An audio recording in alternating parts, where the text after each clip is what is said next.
Hello，大家好，歡迎嚟打孖頻道。今年嘅萬聖節呢，我哋就出去攞糖咯，係我第一次參加呢啲活動噶。每家每戶都整咗萬聖節嘅元素喺入邊，同埋啲裝飾，有啲呢仲特登俾你去攞糖添。而我今年呢，就打算做翻個小朋友去攞糖，途中呢，都見到有好多好得意嘅小朋友，着住一啲恐龍衫喺度走嚟走去啊。咁我哋就諗住跟大佢啦，跟住啲鄰居去攞糖，咁就會比較安全啲啦。啲燈飾都好靚啊。有啲咧就直接喺出邊擺咗一堆糖喺度，任你哋攞啦。個過程咧都好開心，同埋有啲驚險噶，因為有啲咧屋企扮到好誇張，有啲裝飾都好恐怖下噶，識得講嘢，識得喐，咁就都幾嚇人啦。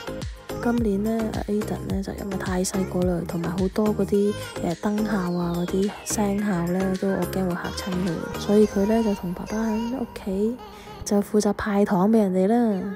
總括嚟講，呢個萬聖節都係好新奇嘅，對於我嚟講，攞咗勁多糖啊！我哋啲視頻就到呢度，我哋下期再見，拜拜。